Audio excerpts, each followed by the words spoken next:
Ang ebanghelyo natin ngayon ay Matthew 19:23 to 30. Ako po si Father Luciano Feloni, Parish Priest ng Kristong Hari sa Diocese of Novaliches.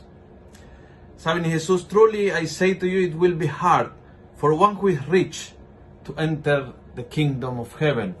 Hard saying, pero real talk ni Jesus ito. Kapag ikaw ay mayaman, may control ka sa buhay.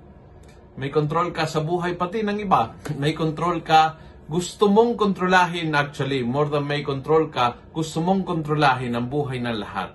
Kung may pera ka, feeling mo na pwede mong bayaran ang lahat, pwede mong ayusin ang lahat gamit ang pera. Feeling mo boss, usually, yun ang isa sa mga, sabihin natin, isa sa mga tukso ng isang taong mayaman is na laging ang tingin ng lahat sa iyo ay ikaw ang boss. Kasi ikaw ang may cash na marami. And so, ikaw, kumbaga ang nagko-command, ikaw ang naghahari, kaya mahirap pagharian ka ng Diyos. And I think that's the point of Jesus.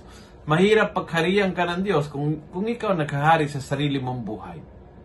Pwede kang maging mayaman sa pera o mayaman sa kaalaman o mayaman sa kapangyarihan o mayaman sa kasikatan, whatever it's ang iyong kayamanan, kapag hindi ka nag-iingat, nagbibigay ng sense na mayroon kang power and control.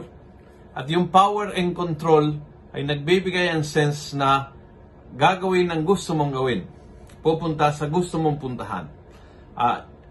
Idadirect ang buhay mo sa paraan at sa patutunguhan ng gusto mo. And so, mahirap pagharian ng Diyos ang isang tao na feeling na hindi kailangan may magtatanong kanino man kung saan tutungo.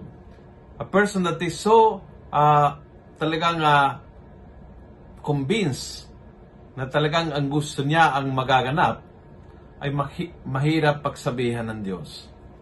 Kaya, ngayong araw na ito, subukan po natin na sa ating mga pasya, sa ating mga importanteng desisyon sa araw na ito, ay laging sa Panginoong kumukonsulta.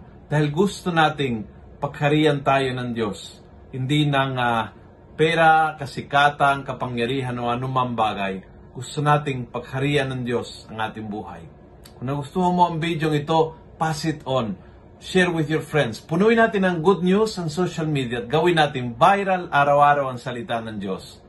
God bless.